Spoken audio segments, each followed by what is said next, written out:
विद्यार्थियों, कैसे हो आप? आशा करता हूँ आप बहुत अच्छे होंगे। आइए हम आज का हमारा अध्याय प्रारंभ करते हैं। हमारे अध्याय का नाम है भृत्यस्य मूर्खता, अर्थात नौकर की मूर्खता। एकस्मिन् नगरे एकः धनिकः वसति स्म। एक नगर में एक धनवान व्यक्ति रहता था। तस्य एकः भृत्यः आसीत्, उसका एक नौकर था। सः आज्ञाकारी तो आसीत्, परम मूर्खः अपि आसीत्। वह आज्ञाकारी तो था, लेकिन अत्यंत मूर्ख व्यक्ति भी था। तस्य स्वामी अर्थात धनिकः तम यथा आदिशति स्म, सः तथैव करोति स्म। उसके स्वामी अर्थात जो धनवान व्यक्ति थे, धनिक थे, वे जैसा उसको आदेश करते वह व्यक्ति वैसा ही कार्य करता था। कस्मिन् अपि कार्ये सः स्वबुद्धे प्रयोगम कदापि न करोति स्म। किसी भी कार्य में वह अपनी बुद्धि का प्रयोग नहीं करता था। एकदा धनिकः तम लवणम आनेतुम अवदत्। एक बार उस धनवान व्यक्ति ने उसको नमक लाने के लिए कहा। भृत्यः आपणात् लवणम जीर्णवस्त्रे बद्ध्वा आनयत्। मार्गे जीर्णवस्त्रात् सर्वं लवणम भूमौ आपतत्। कहते हैं कि भृत्य अर्थात जब नौकर अंदर गया नमक लेने, तो वह एक जीर्ण अर्थात फटे पुराने वस्त्र में नमक लेकर आता है और लाते लाते रास्ते में ही वह नमक वहाँ से गिर जाता है। ततः क्रोधेन धनिकः अवदत्। उसके बाद क्रोध में धनिक अर्थात जो उसका मालिक है वह कहता है, रे मूर्ख, अरे मूर्ख, किम को अपि लवणम अपि जीर्ण वस्त्रे आनयति।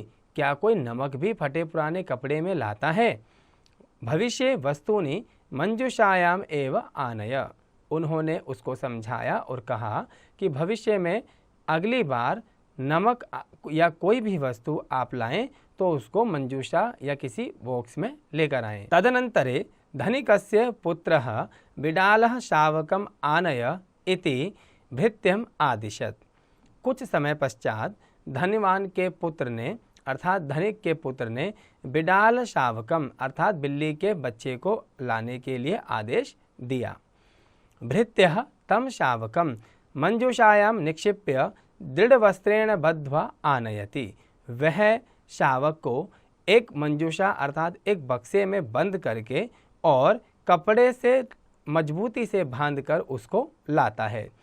श्वासा अवरोधेन शावकः मृत्युम विन्दति।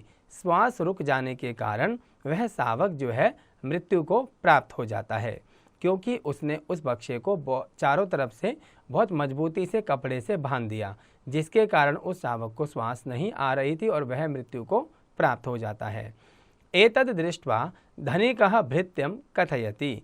यह देखकर वह धनिक उस नौकर को कहता है, रे मूढ़, अरे मूर्ख, किम न जानासि यत पशून दोर्गेण बद्ध्वा एव आनयेत्। क्या तुम नहीं जानते पशुओं को रस्सी से बांधकर ही लाया जाता है। ततः धनिकस्य भार्या तम दुग्धम आनेतुम आदिश्यति। इसके बाद धन की पत्नी ने आदेश दिया कि तुम दूध लेकर आओ। सह आपणं गत्वा पात्रे दुग्धम नीत्वा पात्रम दोर्गेण बद्ध्वा च कर्षति। उसने दूध का एक पात्र लिया और उसमें रस्सी को बांधकर उस पात्र को खींचता हुआ लेकर आया। मार्गे पात्रम लुठति सर्वम दुग्धम च वहति। रास्ते में ही रस्सी के द्वारा उस बर्तन को खींचने से रस्सी के कारण वह दूध रास्ते में गिर जाता है। निराशः भूत्वा धनिकः वदति। निराश होकर धनिक उसको बोलता है, भो महापंडित, दूरम अप्सर कृष्णम भवति ते मुखम। वह परेशान होकर उसको कहता है, भो महापंडित, अरे महाविद्वान व्यक्ति, दूरम अप्सरा, दूर हो जाओ, कृष्णम भवति ते मुखम, तेरा मुंह काला हो जाए। एतत् श्रुत्वा एषः आज्ञापालकः भृत्यः बहिः गत्वा कज्जलेन मुखम संलिप्य प्रत्यागच्छति।